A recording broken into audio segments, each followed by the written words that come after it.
All right, so we're now recording.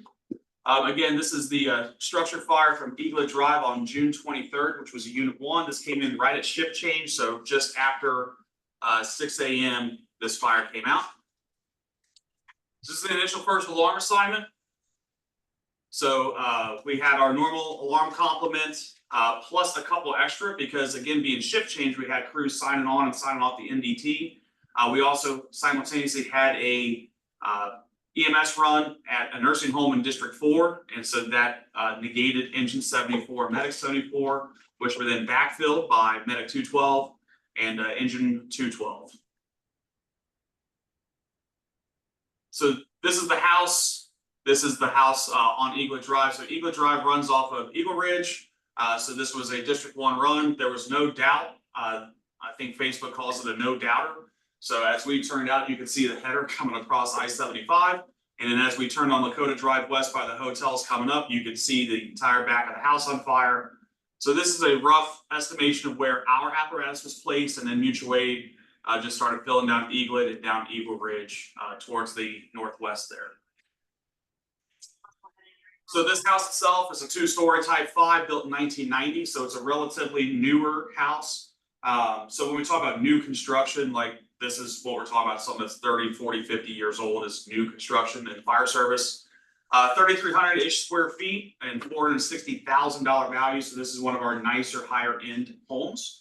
And it was undergoing remodeling that we didn't know about, right? Because no one's going to tell us that. We find that stuff out as we go, which was discovered during fire attack. And that actually screwed up a couple things, not like major screw ups, but it did cause moments of pause in like the search and during fire attack. Like, what are we dealing with here? And it's just because furniture was moved around in some awkward positions as the gentleman there is painting his house, redoing the floor. It just kind of like, you know, made people be like, what do we got going on in here? So here's our en route time. So again, toned out at 6:05, and you can see the times there. Again, we're trying to meet our response time standard through NFPA. Medic 74, you can see, responded after they left the hospital. So that's what is the discrepancy there. How that's broken down is our lapse times. So Engine 72 and Medic 71.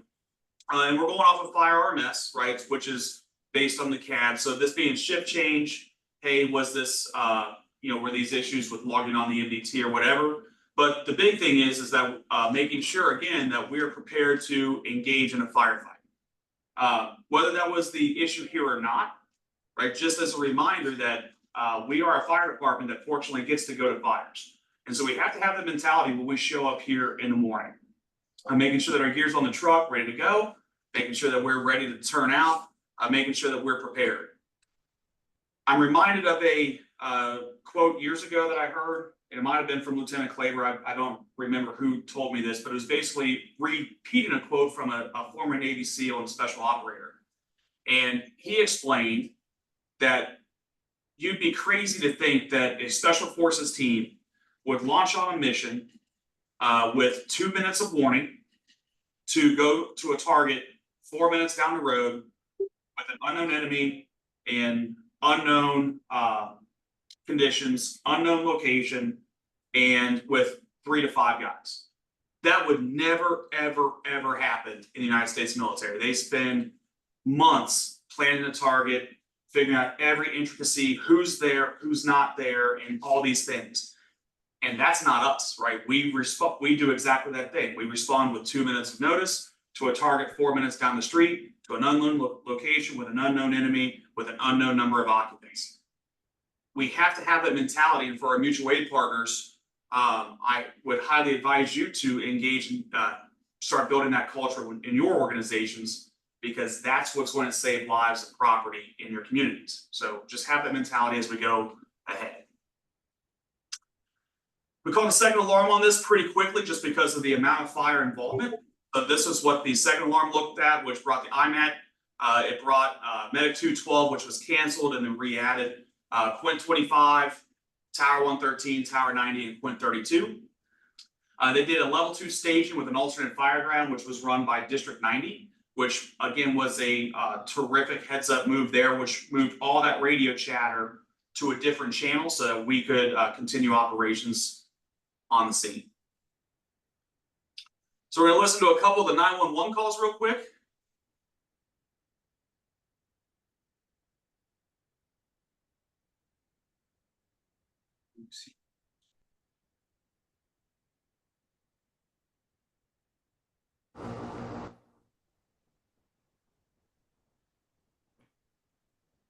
Westchester 911, where's the emergency? Westchester, Ohio, on Eaglet Drive, somebody's house is on fire, the back is completely lost. Okay, do you know the address by any chance, or just Eaglet near Eagle Ridge? By Eagle Ridge, I pulled up on it now, there's heavy black smoke showing. Okay. So it just started up. All very, very good, we're getting the fire department started that way, thank you. Okay, the address is gonna be, it's 6029. 6029, okay, thank you so much. If you think that, I don't know who that 911 call. yeah, if you think that 911 call sounds familiar and a pretty good size of a heavy black smoke showing, that's because it was firefighter Alicia Lawson driving home at shift change and saw a header and called it in. So That's suspicious. she responded to the scene and called that in. We give Alicia a lot of crap around here because she can't pronounce the word Eaglet, but she got out and was able to give the address of 6029 with heavy black smoke showing. We had 4 911 calls on this. Here's a second one.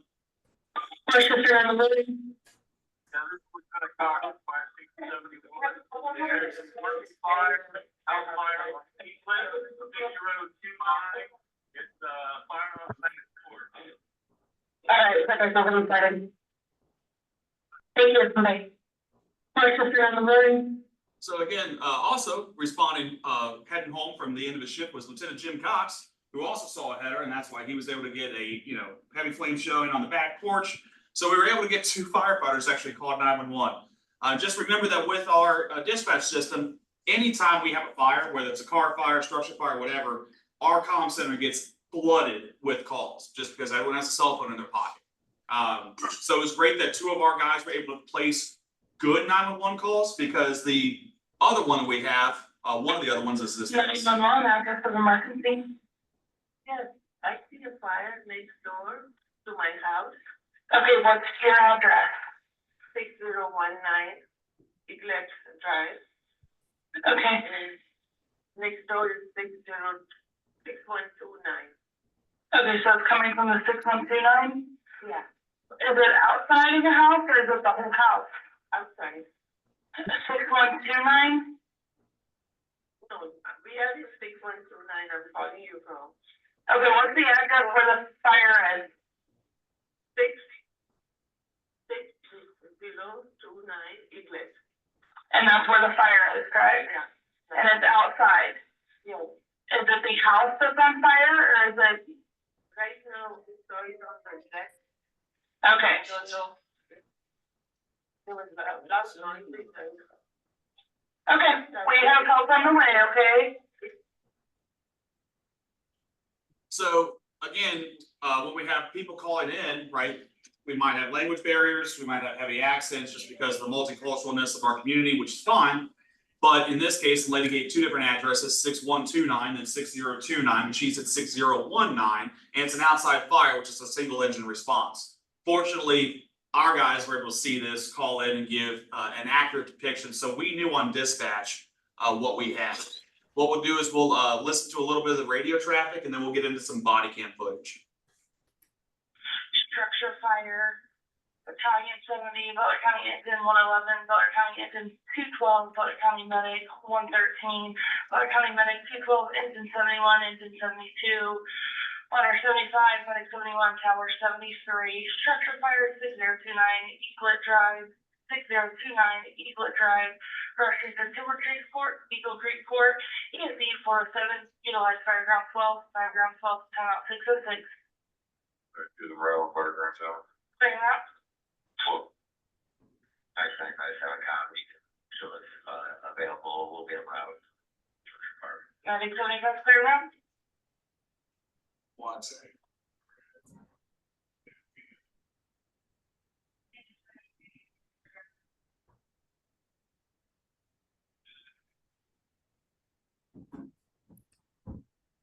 was sworn. Engine 71 clear now? Ladder 75 clear on 12. Ladder 75 clear now?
I don't know yet.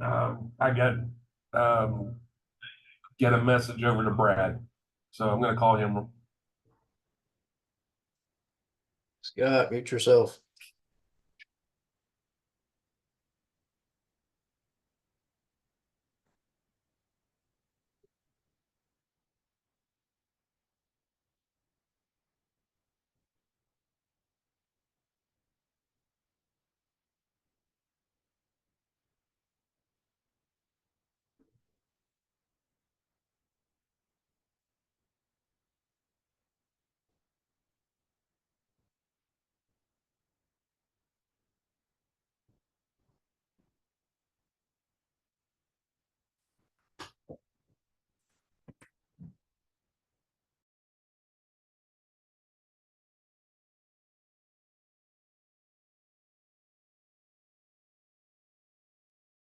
There's no audio to whatever's playing.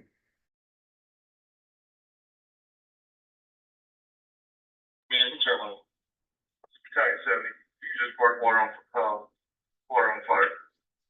Go ahead. Eaglet. You're also gonna need a backup line. Stress that a second line off engine 71, so you go up the second floor. Start raising that attic space on the Charlie side. Okay, you're clear. Ladder 75 clear on T. I believe we're gonna need you to go tune into the back. Bring it at ease. Ladder 75 clear on T. Clear on T. Tower 73, go ahead, you'll be searched. Start on division 1 and work your way to division 2. Ladder 75 on me. Ladder 75, we got you on scene. You're gonna assume rig with medic 71. I want you set up on the opposite side. 75 on scene will be EMS. Sorry, I'm assuming level 1. Last unit level 1, could you repeat? Sorry, 110. You're clear for 9110. I want you to take Alpha. Sorry, 110 count Alpha. 9210 level 1. 9210. I'm clear, I got you level 1. 9113 level 1. Medic 113, I'm clear, I got you level 1. Engine 71 from Charlie, do not get on that deck. 71's clear. So that's what it is, 71. Go ahead. Well, we're flying out there in the picture right now. We're just flying out towards the deck. Most of the charging running, rely on the exterior line for the rest of it out. I'm getting improved visibility here as well. You're pretty good fire no down, you believe, on the first floor. We're gonna need somebody on the second floor of that attic, right now. Inch 72. You operating on the Charlie? Six oh versus 32. Just confirming you're operating on the Charlie. Yeah, we're stretching now. I'll let you know where you are on this. Command from engine 74. 3-4, You should take a line off engine 71 and get to the second floor of this house and start extinguishing the attic fire. That's clear. It's 74 stretching line at the second floor. Engine 212, level 1. Command for Charlie, priority traffic. Charge for 2.5 to the rear, break. I got fire through the roof on the Charlie side, with sagging in the middle. So like crews on the second floor know we got a compromise on the roof. So far, so good though. We can still operate in the offensive strategy. Doesn't have to be 71's not there. Chief 31 Grand Chief. You're clear. Go fire through the roof on the Charlie. You believe we still operate safely on the second floor. Command Chief 71, level 1. 71, clear level 1. Come to the command post. Tower 73, set that ladder up. 72, charge of foot fire. Command Center 31. Go ahead. We're gonna redirect this line, we already got in here from the second floor to take care of the other side. Oh, you're clear. I got engine 74 going back up also. Perfect. Command for Charlie, priority traffic. Getting good conversion on that attic space now. Charlie, you're clear. Good conversion in the attic space. That's just let me see, I need somebody in charge of my hydrant. And engine 212 and hydrant. Engine 210 and engine 111, you can come up, be on deck, on the outside. Time 110 is position on house. Once you're clear, you go out, you guys are second one, engine 74, operating out, on the second floor now. Getting ready to have engine 212 and engine 111 being on deck with you. So you go on, Copy, that's 71, 74 on the second. You're giving me 212 and 111 for all deck. that's perfect. I have Charlie. Charlie, You need any other resources back there with you? I got, engine 72, I believe, working with you. Nate, I'm good with engine 72. We're flowing to 2.5. Still have fire actively in the attic space. So I would commission resources to the second floor. So You're clear. engine 72, I need that hydrant charger. I'm gonna be empty. Hydrant's being charged now. Alpha Command, if you can get a cannon report from the units operating on the second floor, that'd be great when they get a chance. I'll bet I get Karen for the second. Engine 74 from Alpha. Engine 74 from Alpha. Medic 74 from the hospital. Get clear to the hospital. Engine 71 from Alpha. Engine 72, charge of free vehicle. 113th Command, you can pull forward, you're gonna be rehab. Medical emergency is clear. Alpha from Charlie. Alpha, go ahead. Believe this might have part of that ceiling come down towards the Charlie side on the second floor. Let the crews know if they're operating that area, they're gonna get a 2.5, pretty close to them. Copy that. Engine 71, engine 74, you make it to the second. Be careful, you got heavy water coming in the Charlie side.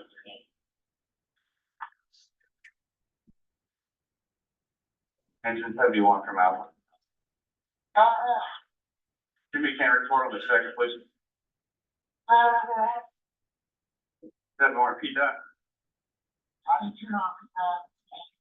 Alpha for 71, I did not shoot your first person, traffic. Can you give me a can report on the second, please? Visibility's getting better. Very little heat of it. We're having a hard time flying. I think this is quick. I got a lot of 75 with me. We don't really need anything. I'm clear you have low visibility. Are you saying you're having a hard time finding the fire? Yeah. Copy that. 74 is on the way up. You need assistance with pulling ceilings, and also you have an all clear on the second. Yes, I need her support feeling. I'll get you all in a second. Alpha 71, ladder 75, 20, all three on the second floor. Repeat your last. Ladder 75, report all three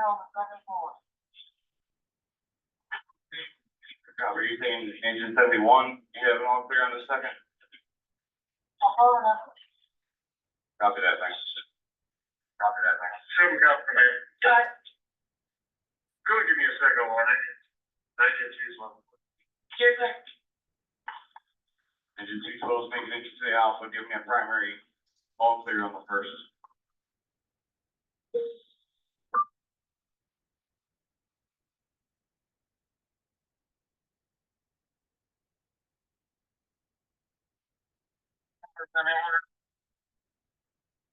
Reporting all clear.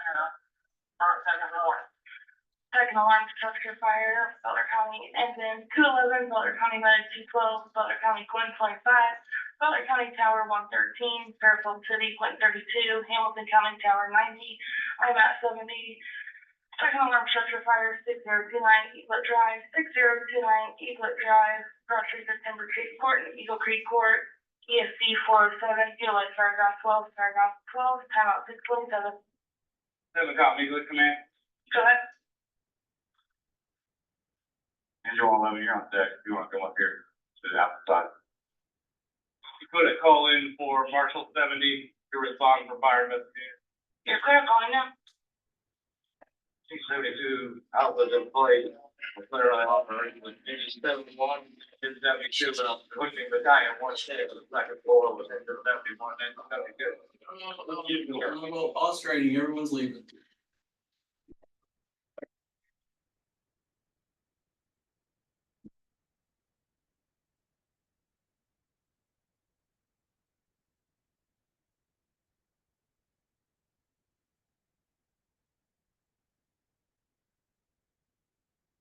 One moment.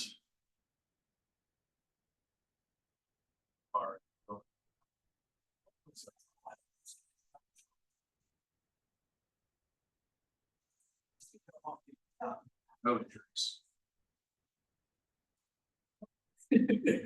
We're just gonna pause the recording for about 15 minutes if anyone needs to take a break. We're done with the radio traffic. But since everyone just left for this, they'll be back here in a minute. So we reconvene at 9:45. Reconvene at 09:45.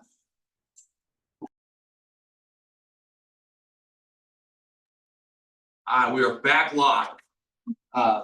Thank you guys for your patience. Obviously, the runs kick out. So the radio traffic goes on. Just as a reminder, all this is available to you on the G Drive. You go to G Drive, Other, and then there's a folder in there, and the other folder called Critiques, and it's got all of our critiques in there. So it's got the radio traffic, body cam footage, 911 calls, all the stuff. So you can access that at any time. What we're going to do is I'm going to switch over and share you some body cam. The radio traffic that we just listened to, it goes on really kind of uneventful. Again, we call it the second alarm. That went to a separate fireground channel. We don't have that. And you just hear myself directing kind of where the fire is for the crews that are operating on the interior, but really uneventful from there.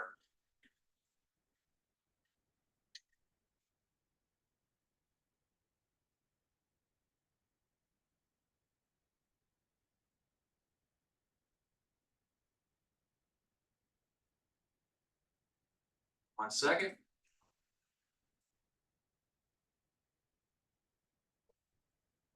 All of it.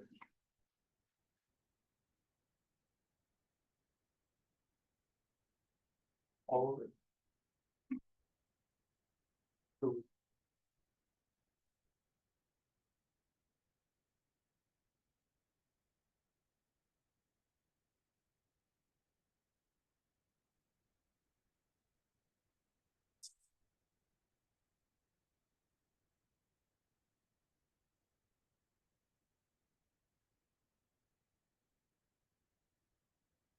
This is the first body cam. I was going to see the smoke column, the header. That's what we saw as we were turning out.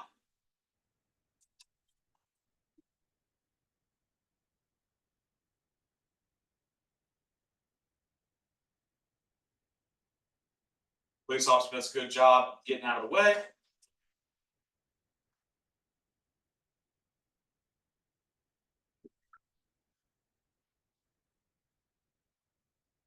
Did you want me to divide the house?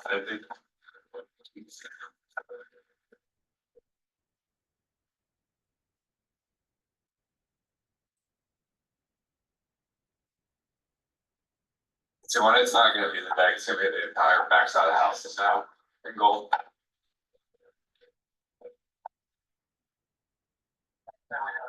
He said that he doesn't think anybody's home. So.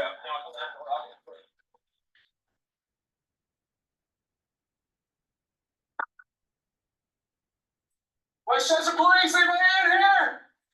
Hey, you got smoke in the house, don't open it. Hey, you got smoke in the house, don't open it. Yeah, you got the whole window, don't open it up. Thanks for much information, we got smoke coming from the interior of the house. Don't open any doors.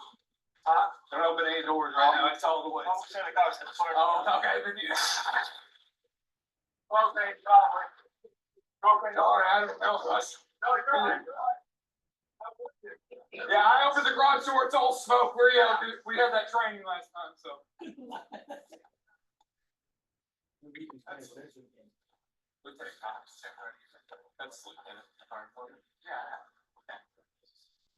Probably gonna wanna move this cruiser. Where's the nearest spot? the whole thing.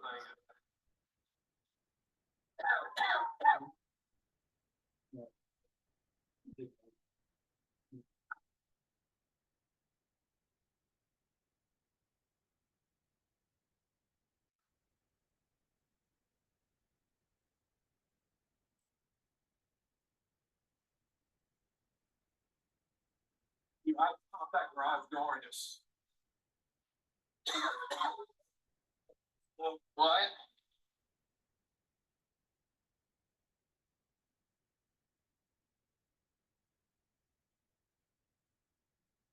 What's that? It might have been that officer right there. You guys okay? No, this whole house is on fire. You guys okay? Yeah. Okay. Do you know if anybody's home? They're a white car. I don't know. We just pulled up. This guy said that he didn't. I don't know who he is in relation to the house. He said nobody's home, but. Do you know him? Do you know him at all? His car. No one else is home, Neil? That's what we're Okay, trying are to you do. okay? Yeah, that's all we're trying to make sure. Okay. So.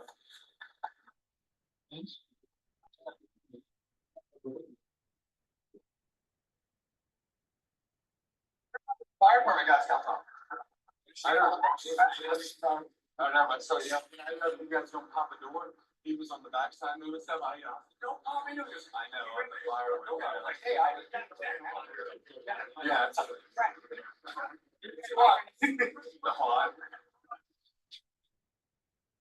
Where's last supply car was here though? He said like. Yeah. Alright, so we'll go to the second video. Which shows a little bit, shows the hose stretch a little bit better.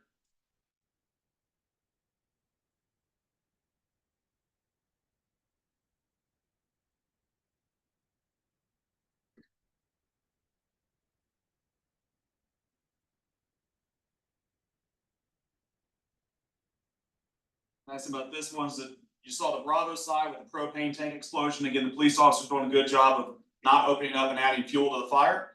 This one will show you the Delta side. So these two officers actually got us a good 360 from themselves.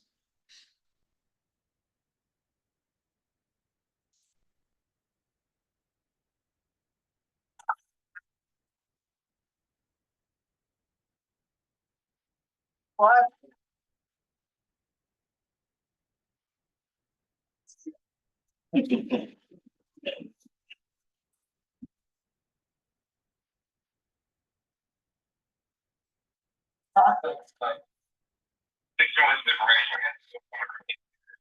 The entire back deck of the fire, by the way.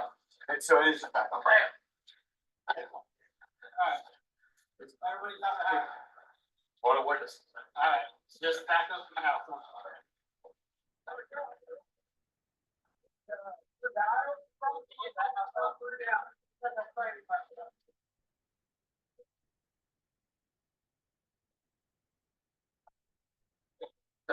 let's start.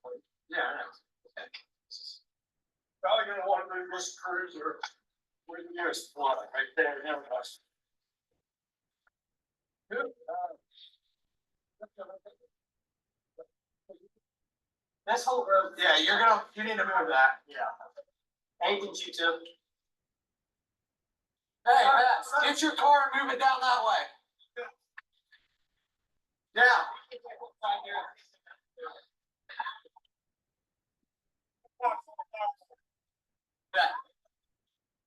Anybody didn't know that Lieutenant Cox works for the fire department? You don't, I don't have that. I don't care about the Mercedes, move that car. Yeah, that's the Mercedes. Yeah. I don't think I've ever seen that much. Whose house is this? Is this your house? Okay, don't worry about that cop car that's down there, so don't mind.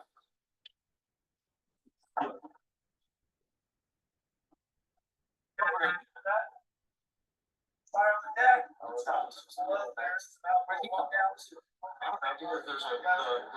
backhoe down there, which is fire department too.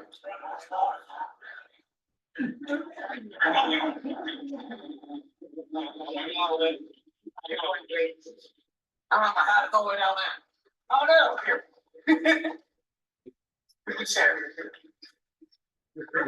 Where'd all those fire department guys come from?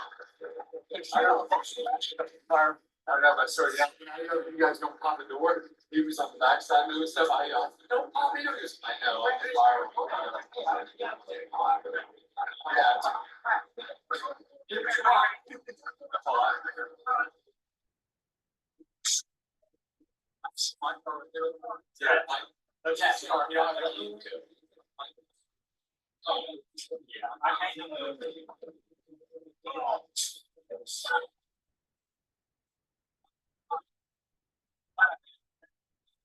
God, I finished that, yeah. I just gotta click accept or whatever, send you to. I said this. Yeah, I ran around back, I was like. Oh. I don't know, just like I did the other day.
Release of one.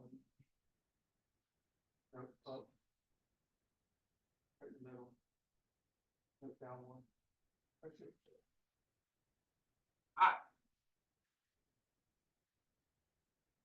So, a couple things in the video. The nice thing is by getting a body cam, we can kind of put the radio traffic with what we're seeing, at least with the initial size up. So, you saw the hose stretch, you saw the 360, the propane explosion, Lieutenant Cox and Alicia on scene, kind of just getting things, set up. So Lieutenant Cox helping with the hose stretch, all good things that we'll talk about as we go through.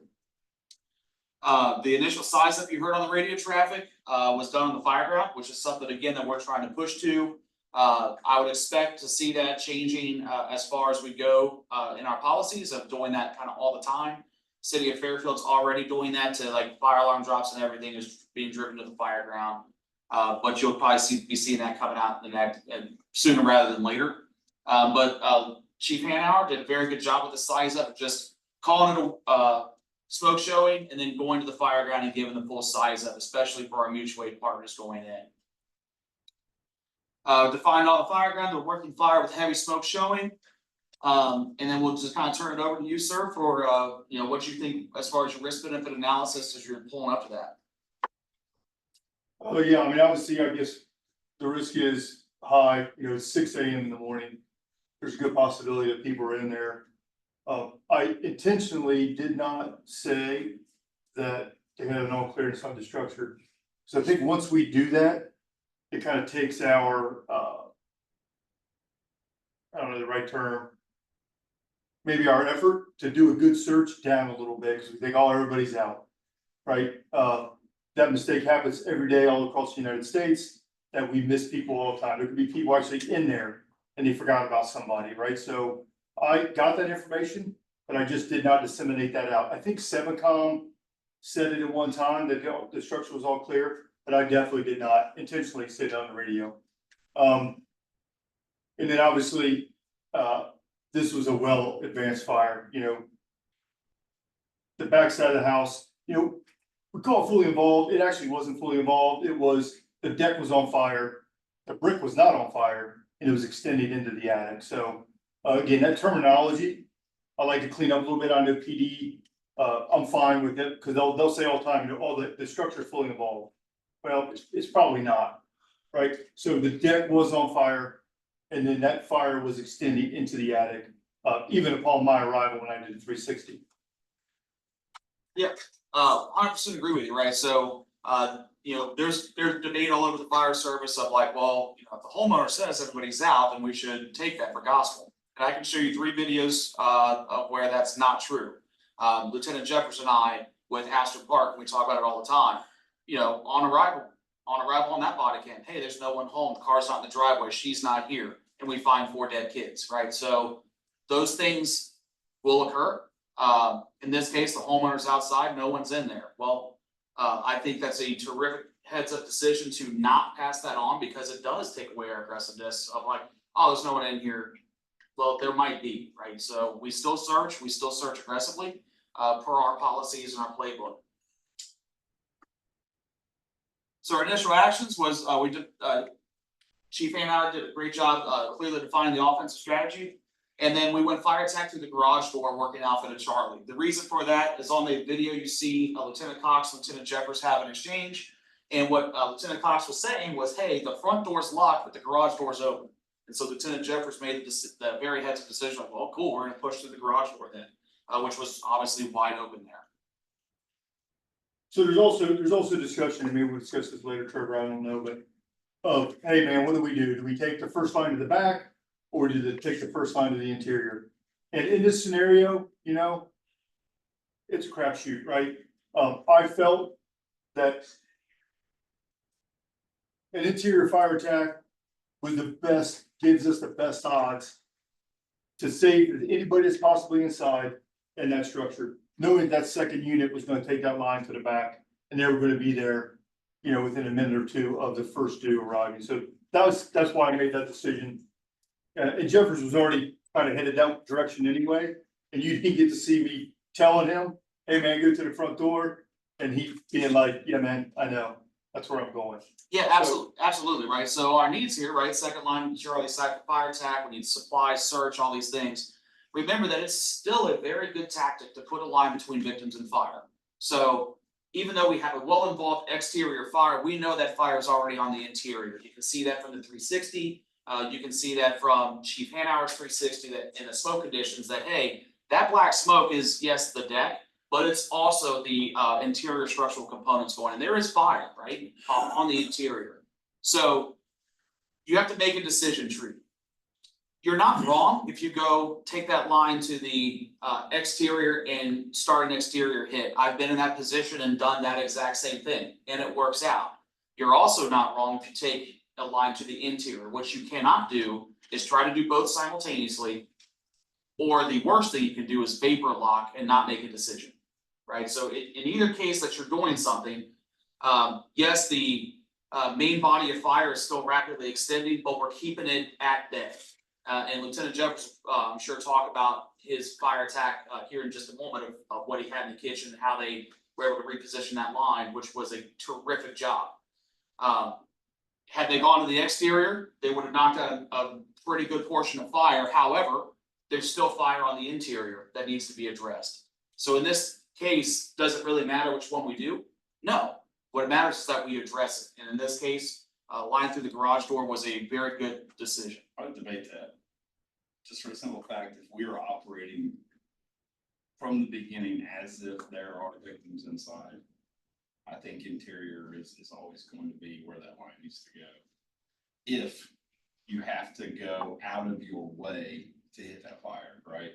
Like if we're in the front yard and we could hit it on Alpha, Bravo, or Delta, I think that's one thing. But I think when you go stretching to the back with the understanding that there's victims inside, I think you've now increased or decreased the viable time that they have inside. Yeah, I would agree with that, right? So by not changing the interior conditions out by what they did with the interior attack, and you hear on the radio traffic how quickly those interior conditions changed. I would agree. This was the right decision to go through the front door of this house, absolutely. Chief AAR, anything else you want to add as we move through here? I mean, other than, right, the caveat is this was really the first major fire that I ran as a battalion chief. So obviously there were some mistakes made on my part, and I'm sure we'll get to those as we go through this thing. I felt like the crews and the job they did, especially the first 3 or 4 or 5 units on the scene, like they made or break that. That's why that house is still standing. That's why that guy still can get some of his valuables out of that house and save them and salvage them, is because of the work that was done by the crews. Yeah, that's really all I got to say about that. So yeah, it was a well-involved house fire, shift change again, heavy fire on the Charlie side, rapidly extending into the attic, and all clear per homeowner and PD, right? And like we said, we get that information, we got to process that, but it's not a good idea to put that out over the radio. So this is our normal fire policy, right? So how it is prescripted out to us for a residential structure fire. Here's what we did with some deviations. So first arriving did fire attack and water supply.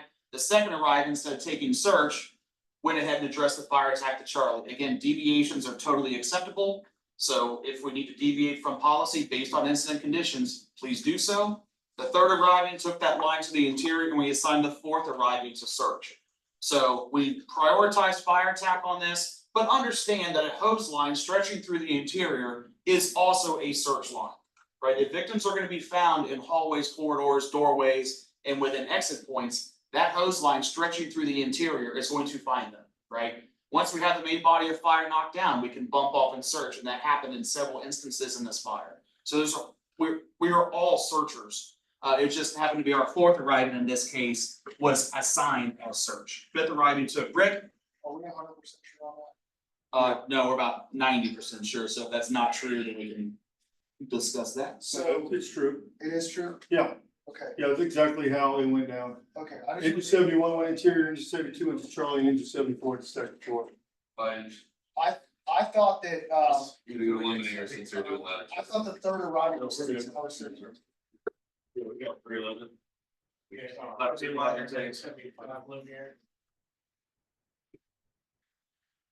And then our medic units, IRIC, EMS, and rehab did not change there. I thought the third arriving was Tower 73 because the floors were at provisions. So I, I mean, they came in, 74s came in third. okay, I didn't, okay.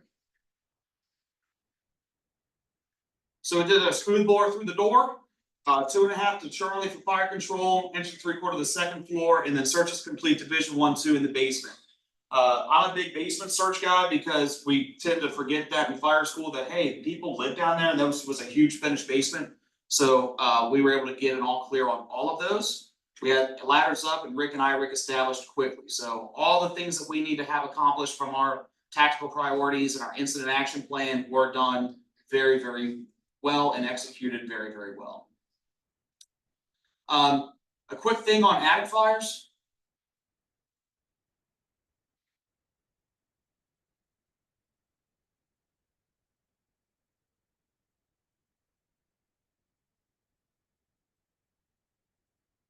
My apologies, it's not gonna open, so we'll skip that.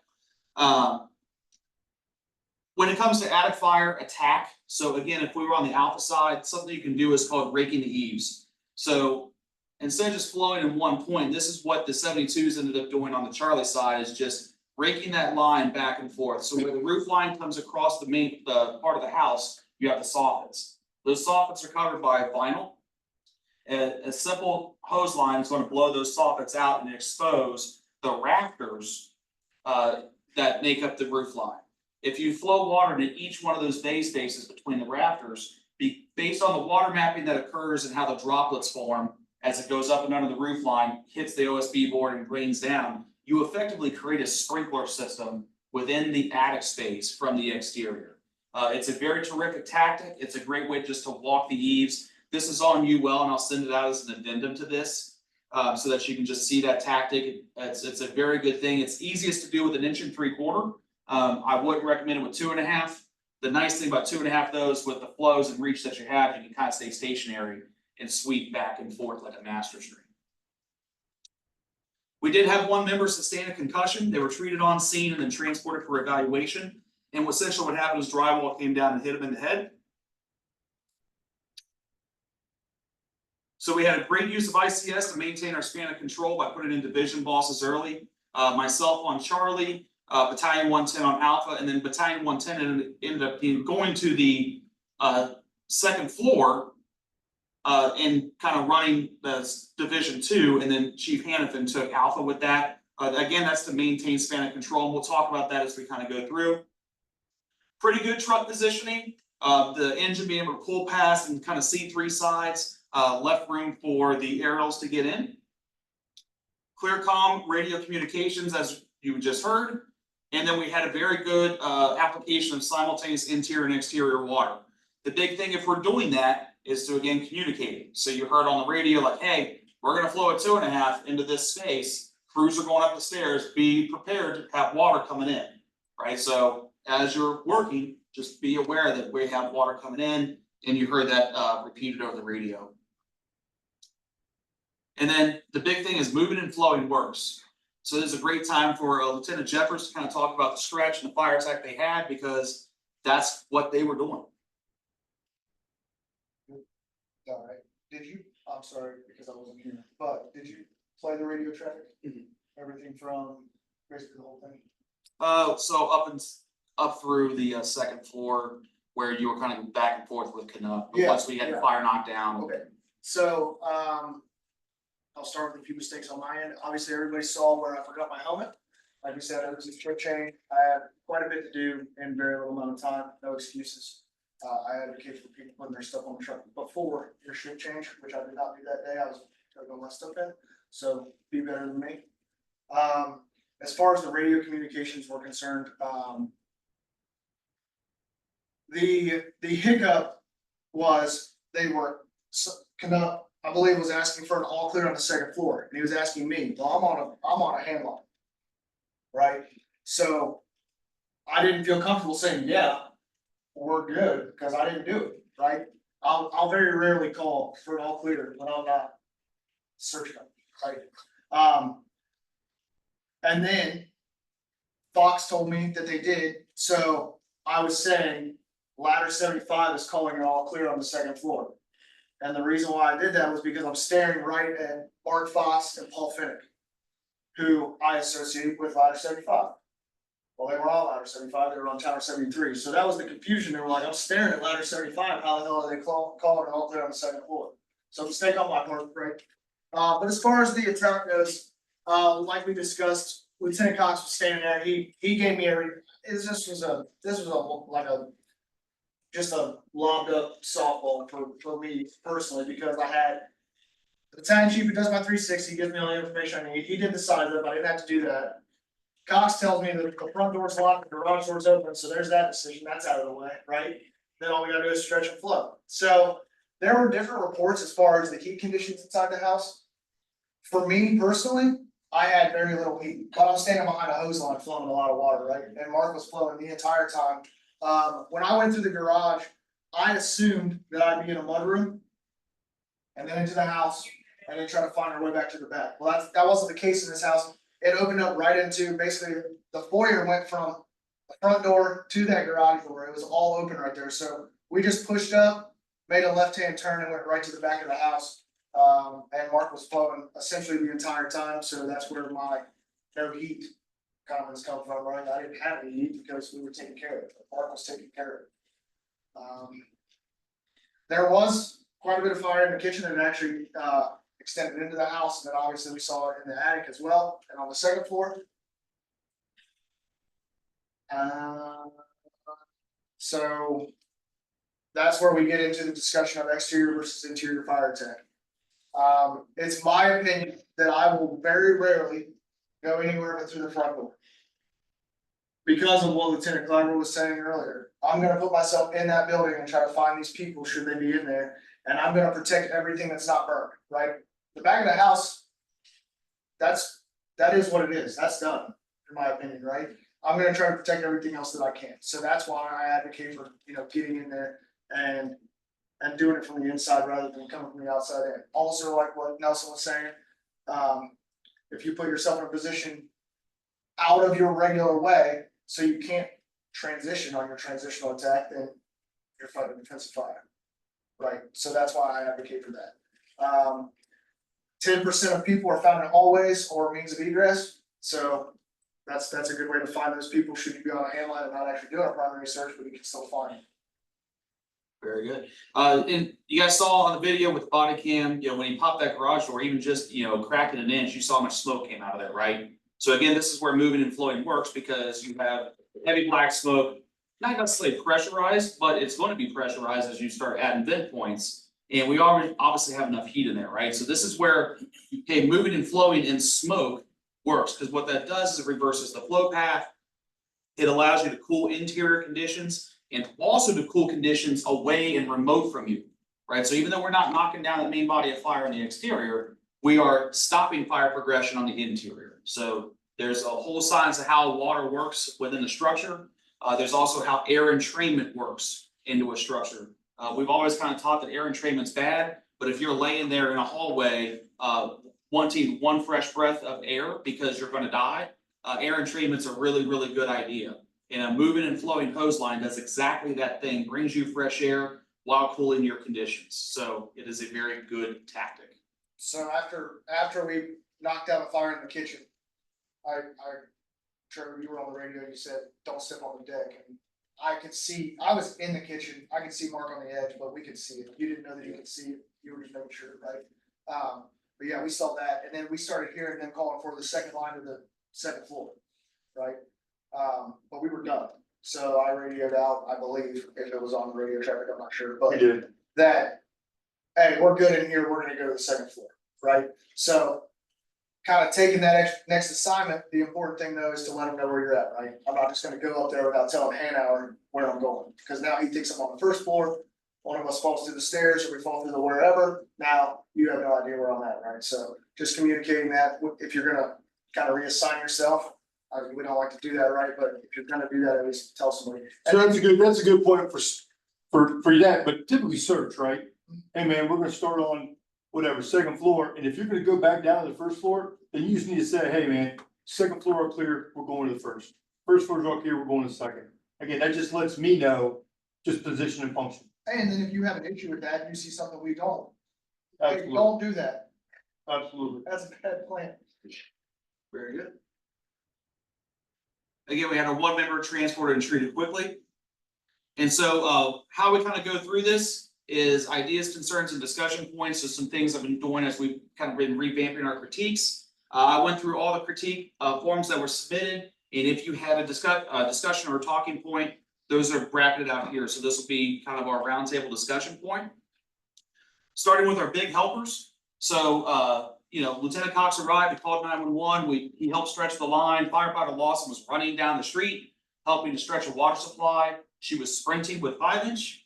And then they were relaying pertinent information to the crew of Engine 71. To Lieutenant Jefferson's point, it's a easy lob softball, right? Like, hey, I now have all the information I need to make a good tactical decision. You don't get that every day. The big thing with big helpers, though, is that we just have to be able to account for them. right? So, you know, once the kind of job's been done, just make sure that we have, these people accounted. We had a fire years ago where a big helper ended up being, a division boss, right? And that created some discussion points. But, you know, I think in this case, this was a great example of how we have very service-minded employees and very service-minded culture that, hey, they're off duty. They could have just driven by and taken some photos, but they didn't. They stopped, they rendered help, they did everything they could. Alicia took the opportunity because she was going through her FAO packet to stand with William Shelton and see how he's pumping a truck. Like, she did that all on her own. So I think this, both Alicia and Lieutenant Cox deserve an enormous amount of praise and a shout out to what they did. It would just kind of go around, you know, I don't see any problem with them showing up. The big thing is just make sure they're accounted for. That once the little tasks have been done, they just step back and kind of stay out of the way, which they did.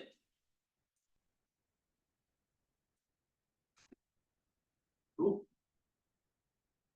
So communications was a big one, right? So on basically every critique form that came in, they talked about the radio communications being too much, right? So you heard one of them, hey, we're requesting an assignment. Remember that we don't need to say that, right? Like, you're showing up to a house fire. I promise you, you are going to get an assignment. Might not be the one you want, but you are definitely going to get work. So I use the term level 1, get one, means we're doing those rolling level 1s and you're going to get an assignment. So, hey, I'm level 1. Cool, I got you level 1. I need you for this. And you're just going to get that call and response. We don't need to request an assignment. Our mutual aid partners were doing the same thing. Hey, we're on scene, request an assignment. Level 1 and level 1 and get one. Again, pushing all the traffic to the fire ground. So having that rolling level 1, 30 seconds out. And again, that's for those deviations. Deviations occurred on this. So instead of showing up second due and assuming search, hey, second due is taking another line. Third due is taking another line because that was what was needed at the time. So that's what those rolling level 1s do. So we're not pigeonholed into bad tactical decisions, purely policy based, right? It's a guideline for a reason. But the big thing is face-to-face communications are key. So right about the time that firefighter Barnhorst needed a water supply charge, Battalion 110, who was Alpha, was trying to get a CAN report. In a perfect world, it should not have gone that way. Alpha could have stepped inside. Alpha is not married to a geographical spot. They are a division boss, so they are running that entire division, which means you can move around. So in a perfect world, what would have been better is if Alpha would have walked inside, checked on those crews, and then radioed out. Because remember, we can only talk one at a time on the radio, and Barnhorst is trying to get a water supply, we're trying to get a line charge, we're trying to do these big jobs while we're trying to get a CAN report. While the CAN report's necessary, probably not best to do it on the radio. So the way the communication modeling is how you see there. Command calls on the radio to the division boss, Alpha, Charlie, Division 2, whatever. And then the division boss, either face-to-face or via radio, if they can't do face-to-face, talks to the crews. Remember that every time you key that button, though, that takes away any other radio traffic. That includes maydays.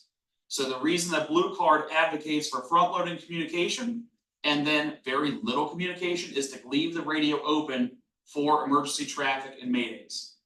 That did not occur towards the middle of this incident kind of early on because everyone's on a radio. The same way works in reverse. So if you're working a hand line or you're a search crew on the second floor, you are to face with your division boss if they're there. If they're not, then you have to do it via radio.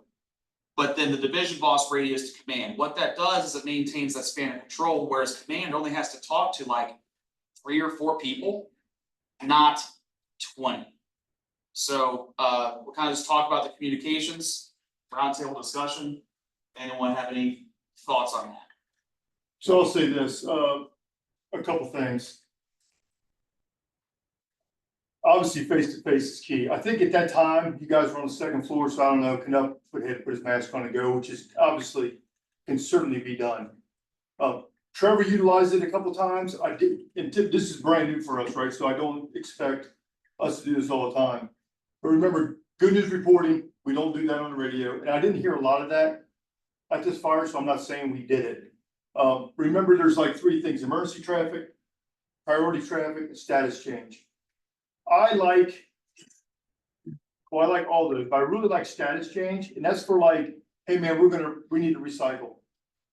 That lets me know what's going on inside that building. Like, hey man, engine 71's done. I got them off the list. They're gonna move whoever else in there next. I understand, and we'll talk about accountability, I imagine pretty soon here, about Alpha and Charlie's responsibility in the accountability realm. But remember, emergency traffic, priority traffic, and status change, and then obviously Mayday. When we talk about that radio traffic, we don't have to do, again, positive. Even Barnhorse could have been like, hey man, this is emergency traffic, I need this. Get off the radio, right? Because obviously that 2.5 in that back was critical at this juncture in this fire. So it is okay for Barnhorse at that time, because I think he radioed, I think at least twice that we heard about needing that water supply captured.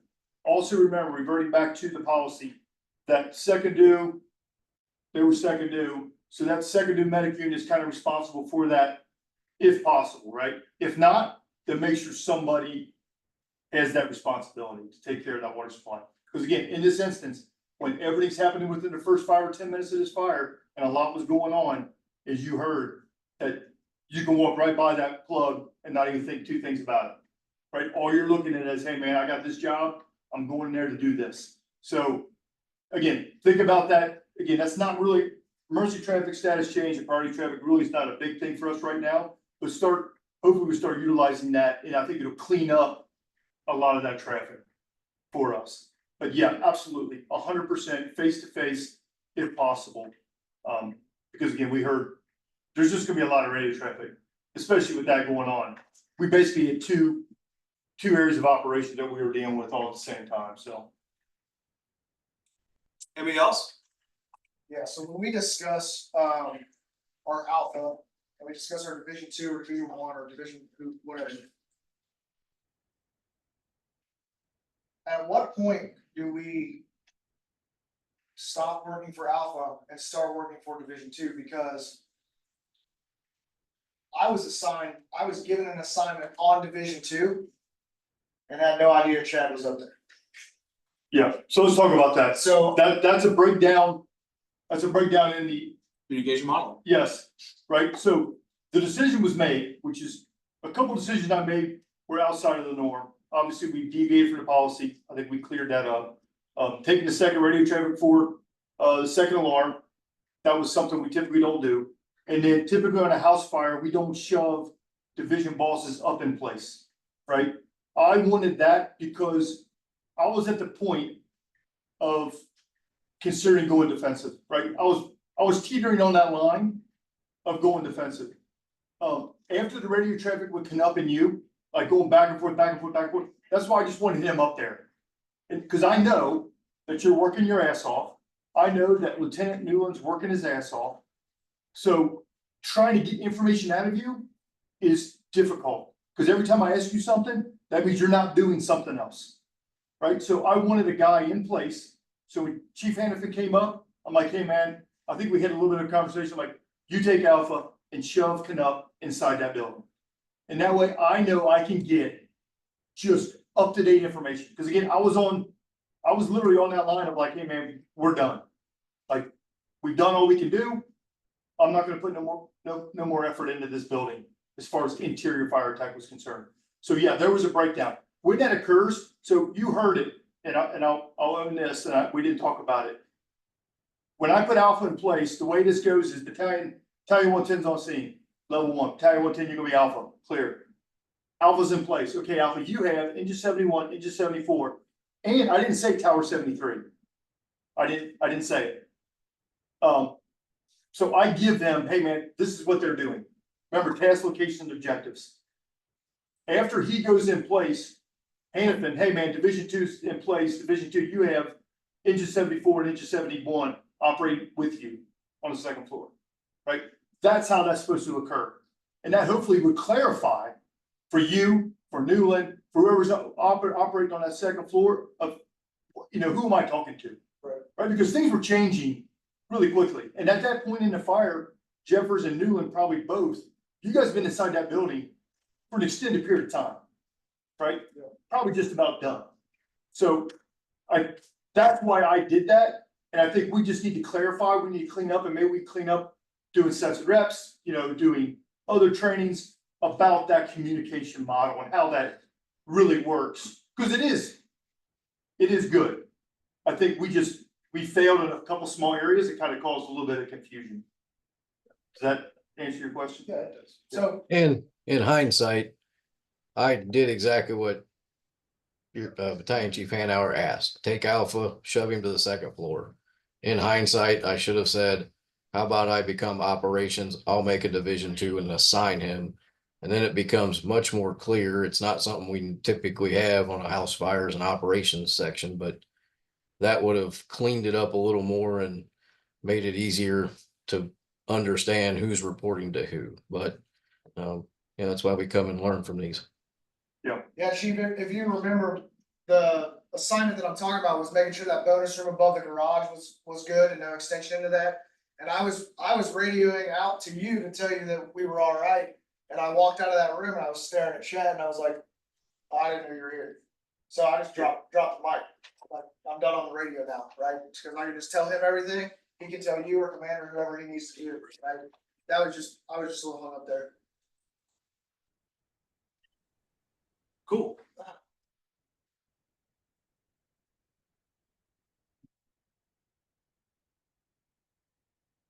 So we're talking about accountability with that. We followed the accountability policy. William Sheldon put the accountability board on the engine 71 bumper. However, they pulled past us all 3 sides, so the board wasn't collected. This is something that we can talk about because what happens a lot in like Hamilton County, for instance, they have a countywide policy that the accountability tags in the passports stay on the driver's side door. So when we go mutual aid into those areas as command officers, in Warren County does the exact same thing. We just simply go to the driver's side door and collect those passports, and now we have them. Versus being on a board somewhere. The board was set up, passports were on the board, but Alpha didn't stop by because, you know, they're getting in place, and who'd have thought it would be on the bumper, because that's different from what we're used to. So probably to just kind of align things with what Blue Card talks about and just what our mutual aid partners do, it would be a good application for just putting the passports on the driver's side door. Again, Springdale, Mason, and Deerfield do this already. Remember that IRIC has the overall responsibility of accountability, right? So on top of everything else, right, IRIC has to get these. This also would help IRIC and be able to just go to one spot and collect those passports, right? So as they're gearing up, walking up to get in place, they just stop by every driver's door that's on scene, get the tags. You're only holding these until a division boss is in place. So over the last couple of years, right, we've talked about IRIC has accountability. Well, what does that look like? It looks like you're going to have these 3 or 4 resources working in this area until a division boss shows up. And then it's a face-to-face communication of, hey man, I got engine 71 on this line right here. Engine 74 stretched this red line, and I got tower 73 inside searching. You hand those off, and now the division boss has it, and you are now relieved of accountability. So the nice thing about having this IMAT response is that that takes that weight off of IRIC. Any questions on that? Just to clarify though, they will still end up with accountability for anybody that's not assigned to a division boss. Correct. So they're still, you know, getting the RIC team if it's not assigned to Alpha. They're still getting the medic crews that may not be assigned to a division boss. So they'll still have some responsibility. You just won't have as many.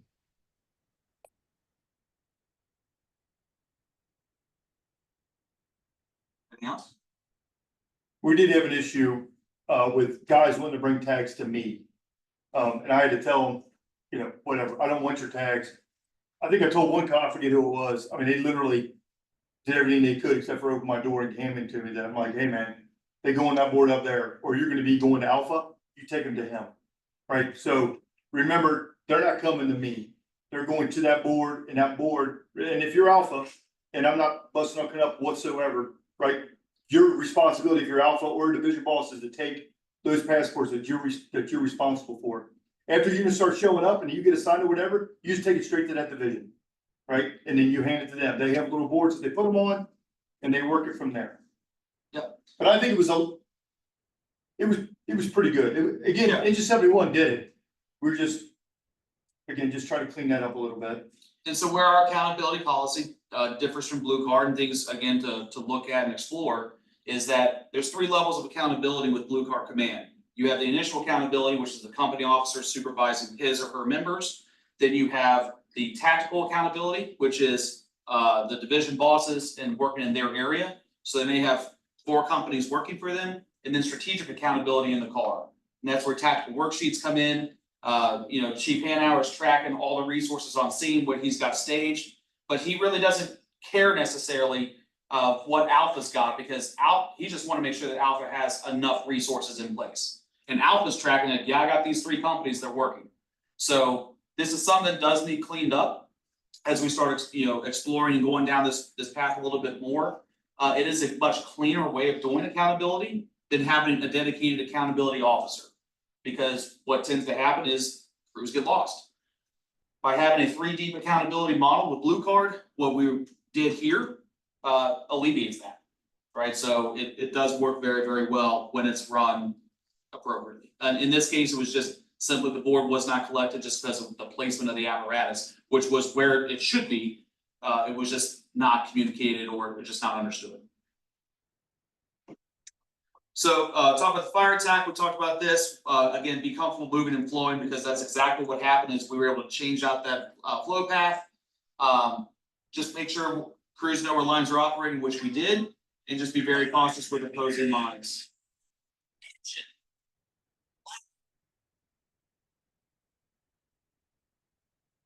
Talk about the search. Tower 73 was assigned a search of Division 1. That's fine. However, just remember that 44% of your victims are going to be found in a bedroom.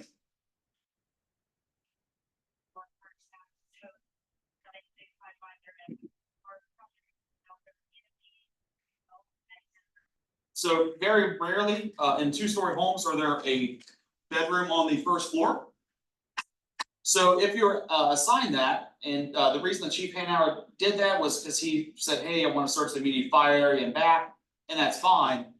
If you're assigned search and you're like, hey, I need to go to the bedrooms first, then just ask and clarify that. All right, so they were able to clarify that. In this case, they went to Division 1, did a quick search with the engine company who's also there, and then went to Division 2. It may be in the future a better idea of like, hey, engine 71's already operating there. We're going to go to Division 2 to search and come down. You're allowed to do that. That's not a bad idea. Just clarify that so that the incident commander and the search crew are on the same exact page of where they want to do stuff. The 3s did a great job of doing a split search. So Marcus Fox was able to take and split that out. So he took a bedroom and another guy took a bedroom. They were able to complete their search on the 2nd floor and on the 1st floor very, very rapidly. When we do split search, do not split between floors. We can split between rooms. So a split search is not, hey, I'll take the 1st floor, you go to the 2nd. Absolutely not. It is, hey, we're both on the 2nd floor, you go right, I'll go left into these 2 rooms. We'll meet back in the hallway, then we'll go to the next 2 rooms. And we just keep leapfrogging down. As far as aero apparatus, and the reason we're moving through this is because apparently I got a meeting coming up. Should have to be told to set up the aerial. And the reason that this happened was on working fires, we should be just placing our ladder into operation. The difference is though, we've had a couple instances where like the tower didn't go up. The thing with the tower to remember is that you have to have a crew in the bucket to work the turrets. So if you just fly the tower and there's no one up there, and then like you need suppression, that means a crew either has to ascend or you got to rebed the ladder. So it just becomes this kind of convoluted thing of like, when do you set the tower up, right? If you're on ladder 75, or if you're in 311, get that stick up, right? Because there's no need to put a guy in a bucket that doesn't exist. So shouldn't have to be told to set up the aerial. Simply get your outriggers out, fly that sucker to the roof, especially on single family dwellings, to be prepared for defensive operations. The tower, get your outriggers out, get spotted. And, you know, we understand that, hey, if we're gonna go defensive, we need to get a crew in there. So why not just have it be used as a giant elevator? That doesn't mean though that crews can't ascend the tower. They absolutely can. It's just, it is easier to keep the bucket and the ladder bedded. That way you can put the saws and all the equipment you need in the bucket and take it up. So. Any questions on aerials? Alright, so we talk about water supply.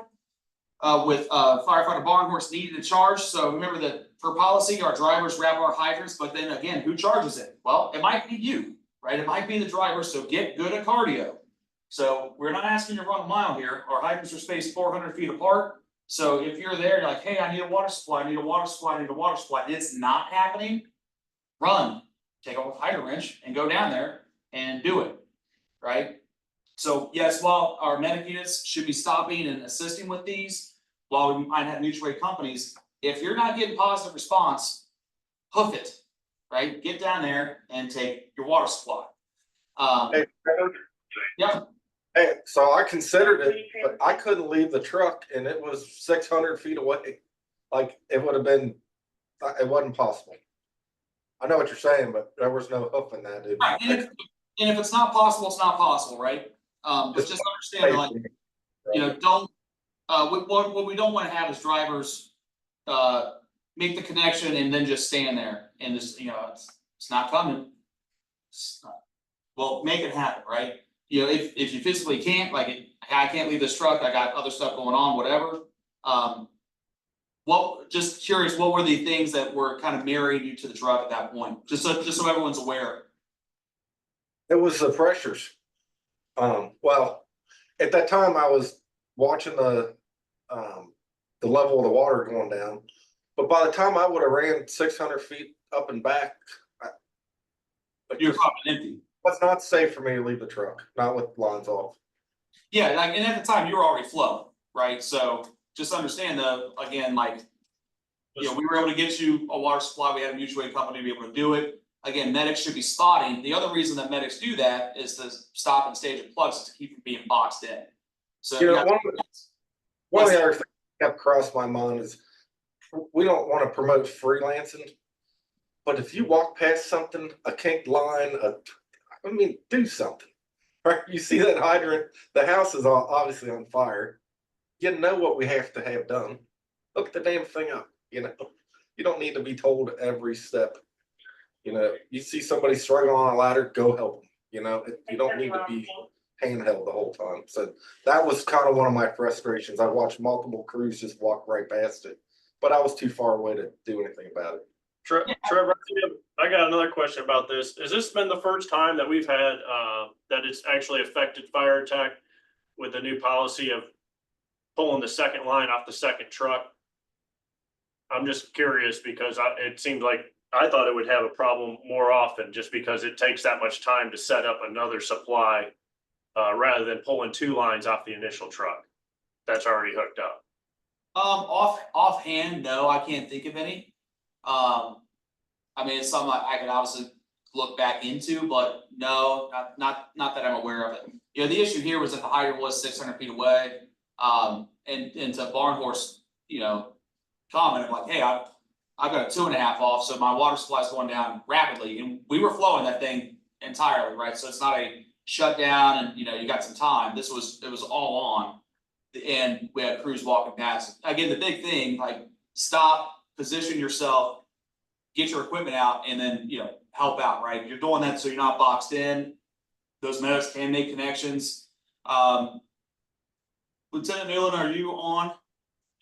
I know Remember, our second hydrant is the responsibility of the second medic. Yeah, and again, I think on one of the body cams you see him drive past it, so that's what we're addressing here. Lieutenant Newland's not on, he's on another run, he was gonna talk about this intake to intake operation. Unfortunately, he's gone, so I'll have him put out a little addendum as to that. I'm here, chief. Oh, sorry, go ahead. So at the bottom there, he's got a bullet point, consider intake to intake operations. Simply, that's just a tactic for pump operators to be aware of and utilize when needed. This particular instance, it could have been used. And it's simply stretching even just a 2.5 50-foot section or 100 if you needed it, from one intake to another for the pumps, so that we can get another pump involved, sharing the water supply. What that does is when you go intake to intake, it's going to equalize the pressure of the intake manifold to allow for any overflow from the hydrant through the first truck to the second truck, and alleviate having to wait for 600 feet of 5-inch to be charged for a second water supply. So I actually thought about helping Barnhorse to accomplish this. I had another option of taking just stretching another line off of engine 71, but at the moment, it looked like we were about to achieve water supply 472, so I left it alone and just waited.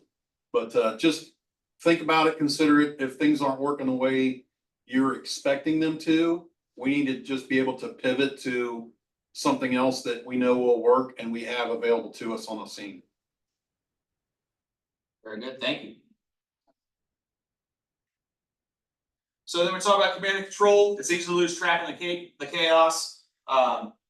Engine 72 was assigned to Charlie, but they kind of lost in the shuffle. You kind of heard Chief Hanauer like, hey, just confirming you're assigned to Charlie. Yeah, right, as he's just playing catch up. The first 5 minutes of working incidents, guys are going to work. It's really hard to track those resources in the car. It's not impossible, and it's our job to do that. However, it's just difficult, right? So sometimes they get lost in the shuffle, so that's why you hear that radio track just to clean up and make sure that everyone's on the same page. And Chief Hanauer did a very, very good job doing that. He called that second alarm pretty early on in the incident. Maybe could have called it a little sooner. But the downside of any second alarm assignment that you have, and the reason we advocate for call it sooner, is travel time, right? So it's travel time, all the alerting that has to happen to go out to the mutual aid dispatch centers. So we got to a point in this where Alpha was requesting resources, I was requesting resources for Charlie, and we were kind of out of people.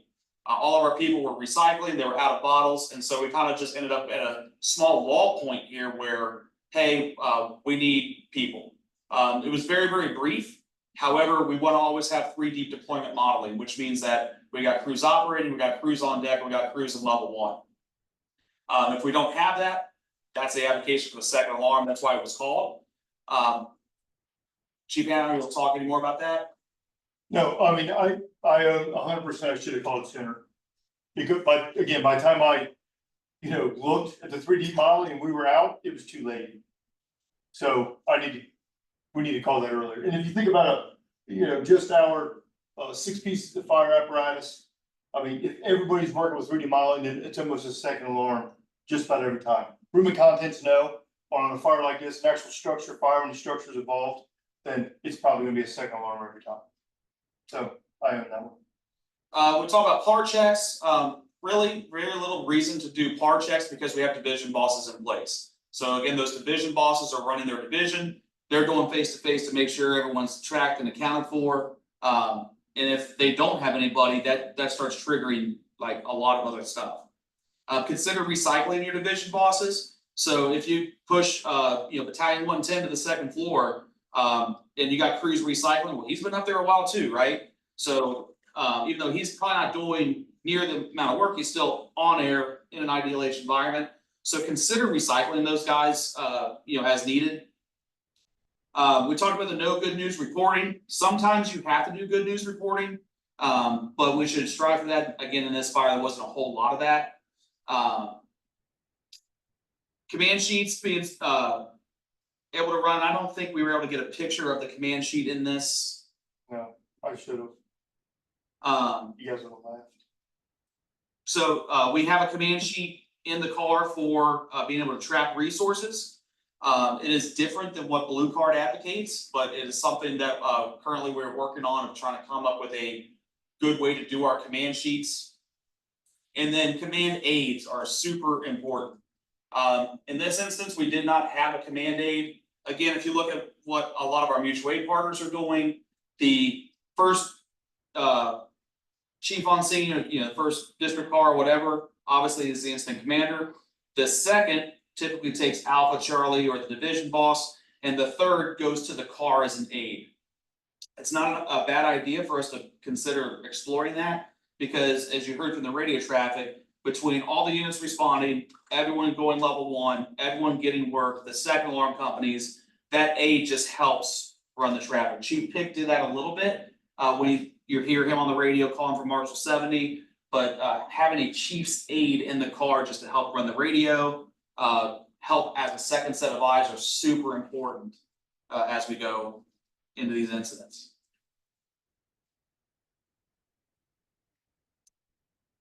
Great job getting ladders up. So we had ladders up on all sides.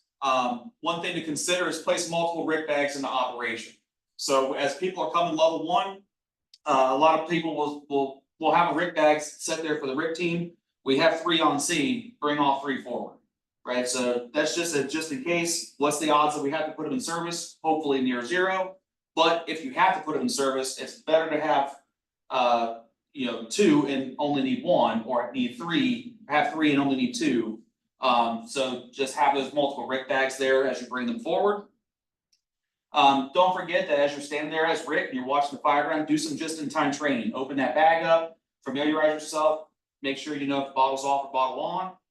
Assign your personnel out. Hey, who's going to be on here? Who's going to be on the air? Who's going to be my lead surge guy? And then for EMS crews, don't forget to gather these cyano kits as well. So bring the cyano kits forward. However, don't dump the squad. Think about what equipment you would need to work somebody in the front yard. That does not mean that you need every single piece of equipment, because they're going to be going to an ambulance with all that equipment on it. So first in bag, O2 bag, monitor. Probably don't need the drug bag. Probably don't need the Lucas right now. Probably don't need the suction unit. Because what happens is all that stuff gets dumped, and Canal Way is an example of this. On scene, we put the patient on the cot, and now all that stuff's got to go back. Well, who's going to do that in the middle of a firefight? So consider the essentials that you're going to need plus the cyano kit, just as a gentle reminder of kind of how to do EMS operations here. From the investigation side, so roof decking will fail before truss segments. So even though we had this sagging and this collapse, that is the decking material falling. That's not a true roof failure. The roof does not often rapidly fail in type 5 houses. They're built so they fail in segments. However, the drywall that is underneath of these are heavy, right? If you ever carried a sheet of drywall, they're heavy. And then you add water to it, it gets heavier. So make sure when our helmets are on, they're tight and chin straps are fastened. I forget the Cincinnati firefighter that fell off a deck several years ago. The only reason, and he'll testify to it, I can't remember his name, but the only reason he's alive is because the chin strap was on. Because he typically always wore it over the back rim of his helmet. And today he had his chin strap on, he takes a header, lands right on his head, but his impact cap of his helmet saved him. Make sure they pull ceiling away from you, so you're not pulling it down on top of you, or if you're overhauling in an area, make sure that you're not pulling the ceiling down on top of other people as well. So remember, we put our hooks up into the drywall and then pull away from us so it drops away from us. Be aware that water weight and the weight of firefighters on structural members. So, hey, if we're working in this area, we've got 5 companies working upstairs. Well, that's 5 companies plus the weight of water and the drywall and all these things. So just make sure we spread out. And then the cause of this, I'm not sure if Russ Cheeseman's on, or Lieutenant New, if you want to speak to it, but I believe this was due to exterior lighting, correct? Russ is going to talk about it. Go ahead, bud. So it changed. So I spoke with the homeowner initially. He said he had nothing on the deck that was electrical whatsoever. I found deck lighting that was very poorly ran, had open wiring connections. that was exposed to the elements. They were just blue, wire nuts. Basically like speaker wire sized wiring running to each light. And they had so many splices in that thing. After I found all that, I went in and checked the breaker. The only breaker that was popped was the outdoor lighting. So we deemed it electrical due to those failure of that lighting circuit. But I guess the insurance company came in and further digging found a melted speaker that could have possibly been plugged in out there. And it could have been an overcharged lithium ion battery explosion. Yeah, they found two of them, so they deemed it, but those speakers caused it, lithium ion battery caused it. There you go. That's what they thought the popping was. The explosion is not propane. So, big thing with, cause and origin investigation is these guys on the investigation team have to come in and figure this out very methodically and scientifically. As we're overhauling, right, we gotta expose the structural members, make sure that we're completely overhauled, but do not tear out every single thing because they gotta reconstruct this thing, right? Overhaul judiciously, but overhaul to the point that we can be assured that it's out and allow for the investigation to do their stuff. They gotta dig this out. I think our guys did a very good job and our guys do a good job of understanding that. Versus just tossing everything out the back window and, oh, there it is. Our guys do a very good job of, working the investigation in real time and helping to get pictures and things taken and so they can help determine cause and origin. That's the first I've heard about the lithium ion, so that's pretty interesting, especially as that's going to continue to be a problem for us in the American Fire Service. So the last thing, and we'll kind of just conclude this, just think about yourself, what can you do better, right? So this fire went very, very, very good. Obviously a very positive outcome. No one seriously injured. We saved a lot of property. We've got a lot of salvageable property out there, and I'm very, very proud of the work that we do. That being said, there's always something we could do better. You heard Lieutenant Jeffers talk about, hey man, I should have had my gear squared away a little bit better. It's little things like that. So ask yourself, like, hey, on this incident, what could I have done better? Right? Because not a single one of us, me included, did anything perfect. I know that one thing that I need to do better at is just good news reporting, right? So just be humble at yourself. Think about what you can do better, and then let's take that going forward. Chief Hannafin, put these comments in. So again, Chief, do you want to talk about any of these? Yeah, I mean, this is a back to basics fire. We basically show people inside in a quick manner, put people to the outside, good coordination. A couple things to, think about if you're going to the second floor and we've said it's in the attic, bring pike poles with you. Lots of crews came up and then kind of had to double back to grab those. And it's just proof that our training and hard work paid off. So nice job, everybody.